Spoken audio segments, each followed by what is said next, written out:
Cinematic shadow on half your face. Oh. Okay, it's good Wait, to go now. let me try one more thing. No, it's fine. You sure? I can Yeah. do it. Okay.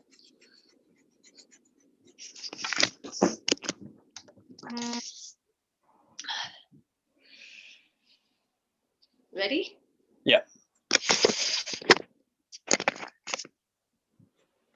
Okay.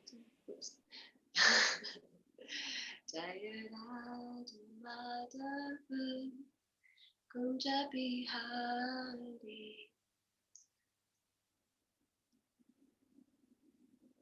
Gopijana Vallabha Girivardhari Yashodanandana Rajajanandana Tiravanachaри Jaya Radha Madhava Kunja Bihari Gopijana Vallabha Girivardhari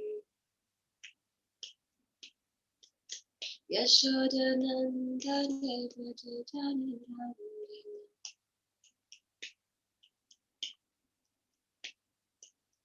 Yamuna Tiravanachaри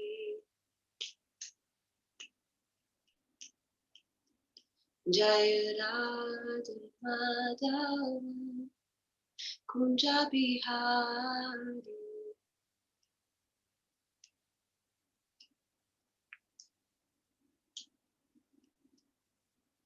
Gopijana Vallabha Girivardhari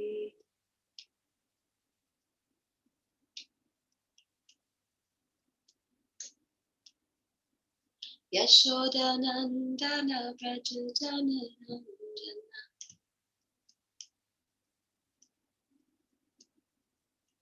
Yamuna Tiravanachari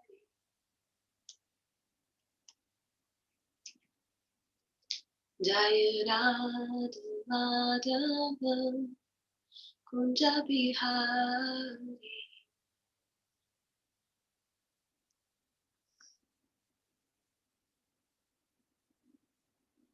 Gopijana Vallabha Girivardhari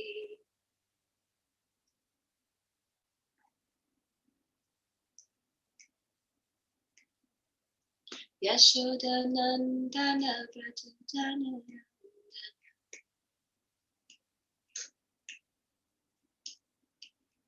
Yamuna Tiravanachaри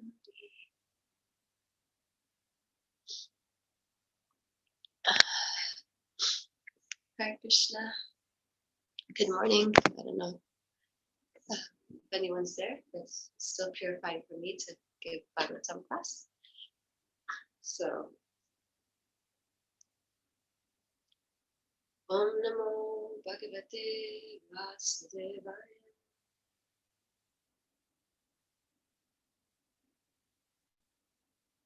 Om Namo Bhagavate Vasudevaya. Om Namo Bhagavate Vasudevaya.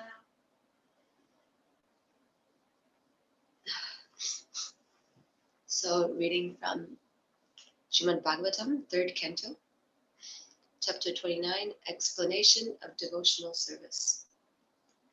Text 42.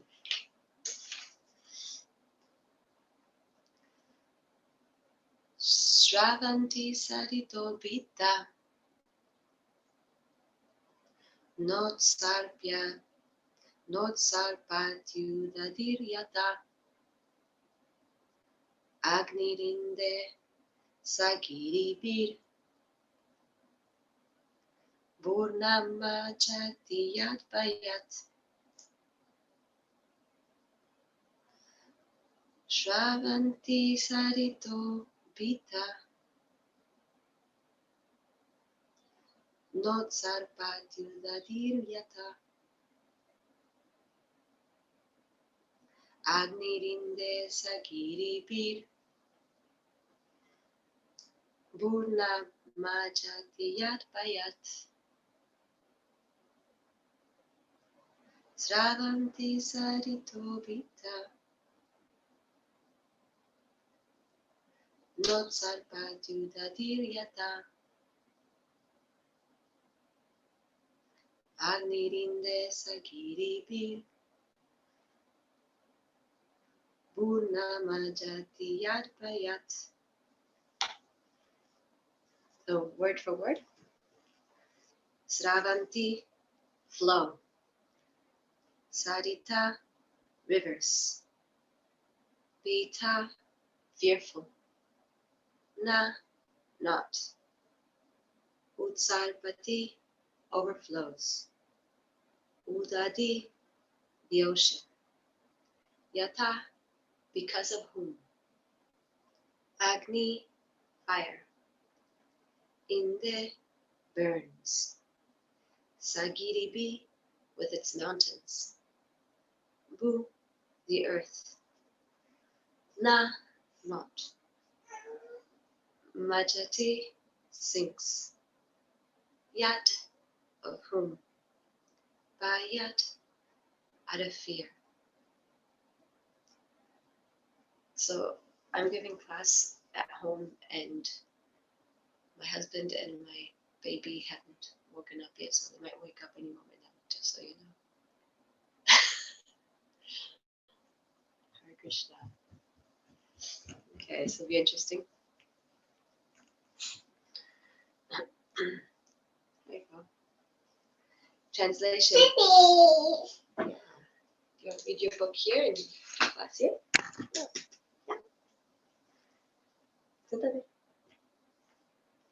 It's translation by Srila Prabhupada. Srila Prabhupada ki jai. Out of fear of the Supreme Personality of Godhead, the river flows, and the ocean never overflows. Out of fear of him only, does fire burn, and does the earth with its mountains not sink in the water of the universe.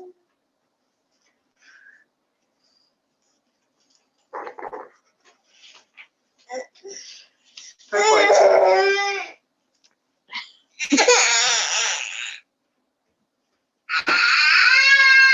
Krishna. Purport.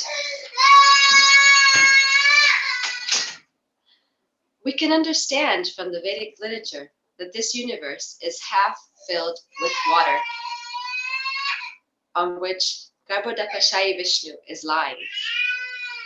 From his abdomen, a lotus flower has grown, and within the stem of that lotus flower, all the different planets exist.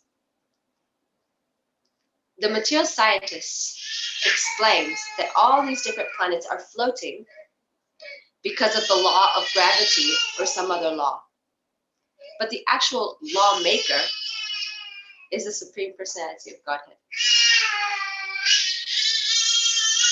When we speak of law, we must understand that there must be a lawmaker. The material scientists can discover laws of nature, but they are unable to recognize the lawmaker. I don't know if I can do this right now. Can I pause and give class in like 5 minutes?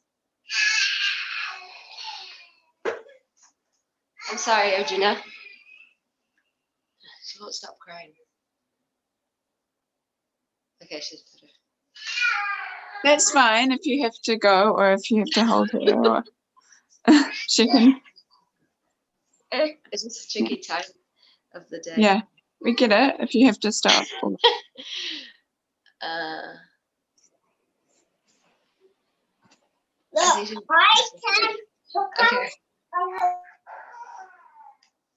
The material scientists can discover laws of nature, but they are unable to recognize the lawmaker. From Srimad Bhagavatam and Bhagavad Gita, we can know who the lawmaker is. The lawmaker is the Supreme Personality of Godhead. It is said here that the planets do not sink, since they are floating under the order or energy of the Supreme Godhead. They do not fall down into the water which covers half the universe. All the planets are heavy with their various mountains, seas, oceans, cities, palaces, and buildings, and yet they are floating. It is understood from this passage that all the other planets that are floating in the air have oceans and mountains similar to those on this planet. Om Jnanatimidandasya Gnananjana Chakshu Umitamina Tasmai Shri Gurave Namaha. Jai Shri Krishna Chaitanya Prabhu Nityananda Shri Advaita Gadadhara Shri Vasadi Gaura Bhaktavinda. Hare Krishna Krishna Krishna Hare Hare Rama Rama Rama Hare Hare. So I'll read the verse again. This might be a very short class, but to the point. Out of fear of the Supreme Personality of Godhead, the rivers flow, and the ocean never overflows.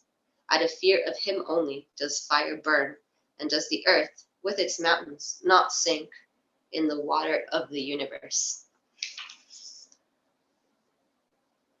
So several points stick out in this verse and purport. It's where Kapila Dev is describing to his mother the Supreme Personality of Godhead in different ways. It's before he was saying about the time factor. He's the time factor, and now saying that everyone's afraid of him, even the rivers and the oceans and stuff. So I was thinking, fear is a feeling, and it's felt by a person. So already here we're being shown that there's personalities behind the rivers and the oceans, which we know as the demigods. And what makes them demigods is that they actually respect the authority of the Supreme Personality of Godhead, whilst the opposite is the demons that don't respect the authority at all and go against the wishes of the Personality of Godhead, and maybe even say that he doesn't exist. So that's the first point that I picked up. But mainly what I wanted to focus on is, because Prabhupada's talking a bit about science, the material scientist. And we know that science is very dear to Srila Prabhupada. And I was thinking, why is that? And it's because in the modern age, that is our authority, right? It's not, people don't, go to Shastra, to the scriptures for authority. They go to science. They hear what science has to say and they believe it. And then it changes and they believe it again, like that. But anyways, that's the modern authority. And so Srila Prabhupada, I was, so first, before I go on, I'd have to confess that I feel like I'm trying to be like a honeybee, going and just getting the nectar from different devotees and sharing it, because I don't know if I have much to offer myself. Same as in the class or Radha Katha on Radhastami a few days ago. I was sharing from Ranat Swami's lecture on Radhastami a few years back. And so yesterday I happened to get a notification that Chaitanya Charan Prabhu had a new podcast interviewing Yogeshwar Prabhu, this devotee that I find amazing and very mature. And the title was something about science, and spirituality or something like that. And so I heard the podcast and I was very inspired. And yeah, it's amazing how the association with advanced devotees can help us mature faster and open up our perspectives in bhakti. So a lot of this is from that podcast that I'm going to share with you. And I recommend for you to hear the original. But anyways, so this devotee, Yogeshwar Prabhu, was saying that the only project that Prabhupada funded that ISKCON funded was the Bhaktivedanta Institute. It's not that they loaned money, they actually funded it because it was so important for Prabhupada. He wasn't anti-science. He was actually trying to prove that Bhakti Yoga is scientifically respectable and trying to avoid people thinking that it's just mythology or Hinduism, kind of like a wishy-washy beliefs, but that it actually has a foundation that is scientific and a rational person can accept it. So material science is like a search for knowledge and understanding of the universe, of the world. And so they discover, scientists discover laws like gravity, like Prabhupada mentioned, gravity. One retreat some years back, my spiritual master gave a whole class on how science is observing how things happen, the how, but they don't actually present the why. So that's like, for example, observing how the universe works. So that actually gives us an opportunity as devotees to add this dimension of the why, the purpose of the universe. So as members of ISKCON, that's actually our role. I was looking up the 7 purposes of ISKCON yesterday, and the first one is to systematically propagate spiritual knowledge to society at large and to educate all people in the techniques of spiritual life. So if we want to help assist in the mission of Srila Prabhupada, of Lord Chaitanya, then this is part of it. So by providing the why, we can help people have a more complete vision of an understanding of this universe. Because right now, like Prabhupada says, material science is incomplete. It's not that it's wrong, it just doesn't have all the elements there. So here we hear in the purport that Prabhupada saying that Krishna is the lawmaker. So that's already saying, okay, he makes the laws of this universe. He's the one in control. Everyone's afraid of him or whatever. Respects him, his authority, abides by his orders. So what is his purpose in creating this universe? And as devotees, we know that there's 2 purposes. The first one being, you can see it in a more positive way or a more negative way. The first one being positive way is that, or let's go for the negative first. Negative way is that this is a prison. It's a criminal world. That's Prabhupada says in a few purport. No, actually it's the verse that says it. Then in verse 45, the eternal time factor has no beginning and end. It is the representative of the Supreme Personality of Godhead, the maker of the criminal world.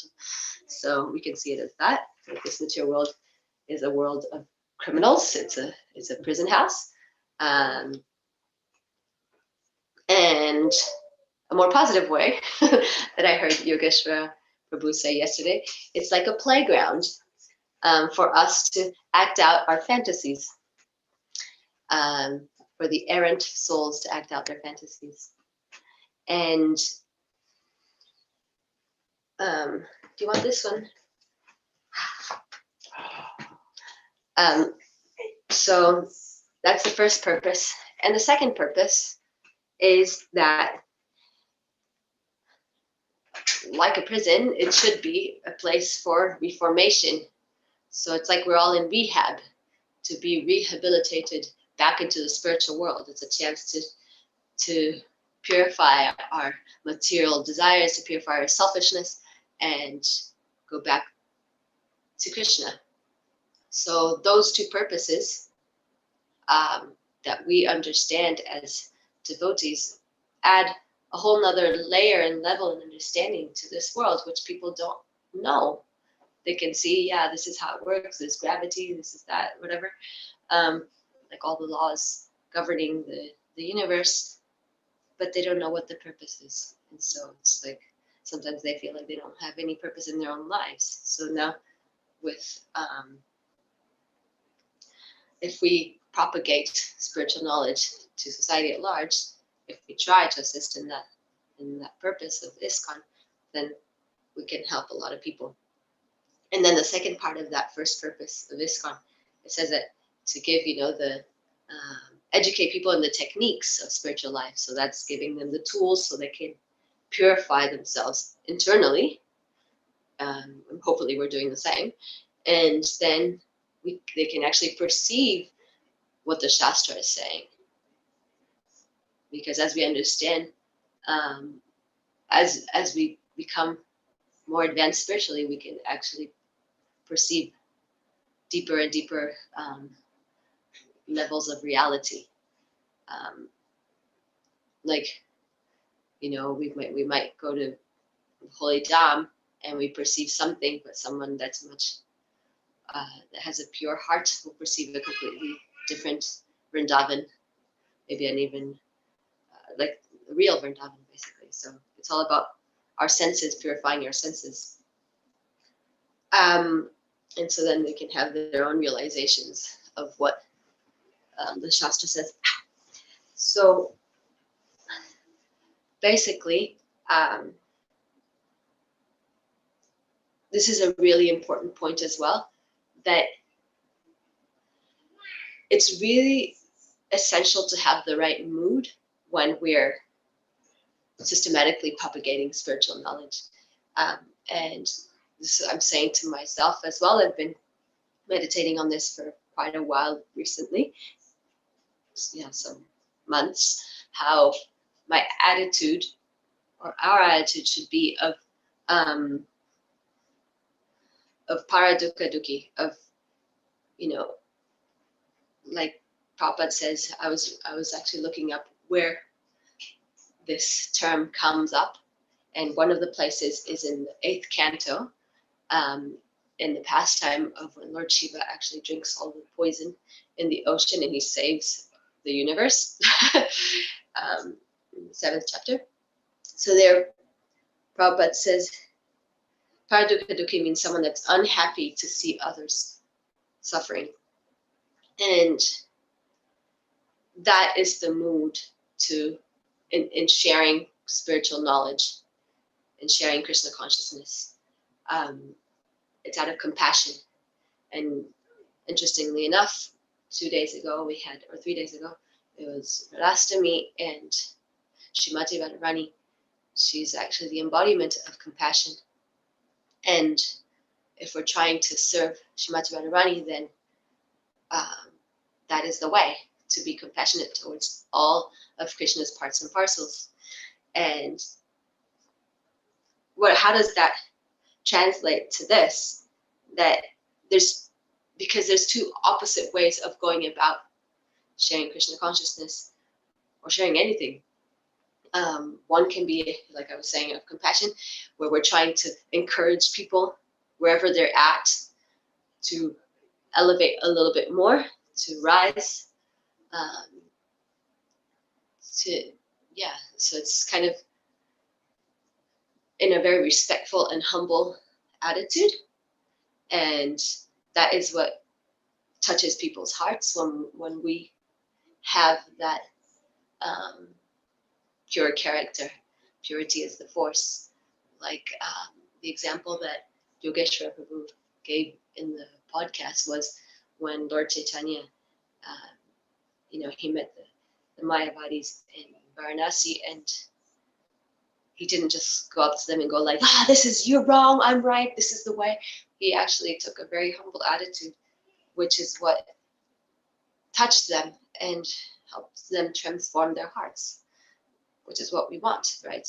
We want people to be able to have a change of heart and want to come closer to Krishna, to be able to accept him in their lives and try to serve him. So the opposite would be, which is a very immature and neophyte attitude, and also in the mode of ignorance, is when we would go about it being proud and arrogant. Oh, I have what you don't have, kind of thing, like condescending, yeah, that's the word, and kind of smashing and aggressive, kind of like bullies. And if there's one thing I'm really not into is bullying. And we know the psychology of bullying is that we're insecure about our own beliefs, and so we need to, like, kind of show that. And I saw that a lot in the book I just finished reading or hearing, the audiobook, Salted Bread, how these poor devotees, they were beaten up just because they were devotees, and it's just, and many times it was people that were Christian, and they just couldn't accept that these were also trying to serve God. They thought that their way was the only way, And then I was looking up now in 2020. Oh, baby. So I'll finish very soon. In 2020, who are the people that are most persecuted? And I found that it's actually the Christians today, in today's world. And the place that's the worst is North Korea, and then Afghanistan, and then there's a whole list. And it said the statistics are that 8 Christians are killed daily because of being Christian. And the most aggressive place in terms of violence is Nigeria, where last year 1,350 Christians were killed. And so it's not this or that religion, it's more about like not being able to see that we're all trying to serve the same person. And we're all spirit souls, we're all parts of the same person, we're all brothers and sisters, and trying to encourage each other to grow instead of killing each other on the basis of different spiritual paths. So anyways, those are the two sides.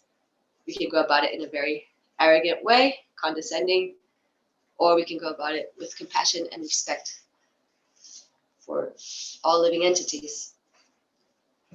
So basically, in conclusion, I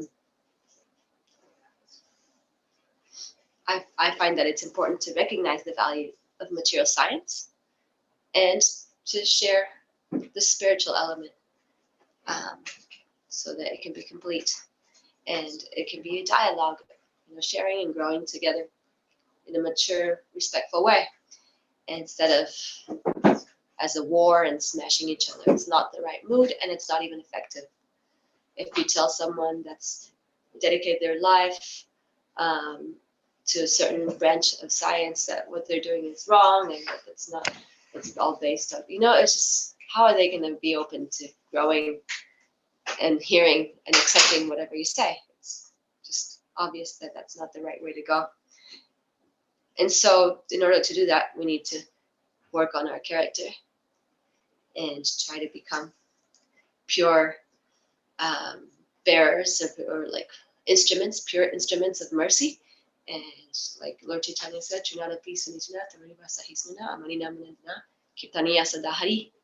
and that way not only can we help others, but we can also chant Hare Krishna in the right mood. And please Srimad Bhagavatam, and please Krishna, and especially Lord Chaitanya. So that's all I prepared for today, and it's been ecstatic meditating on these points, and hopefully everyone can take something out of it for their own lives. I know it will help me in my outreach endeavors. So I'll read the verse again. Out of fear of the Supreme Personality of Godhead, the rivers flow, and the oceans never overflow. Out of fear of him only does fire burn, and does the earth with its mountains not sink in the water of the universe. Srila Prabhupada ki, Srimad Bhagavatam ki.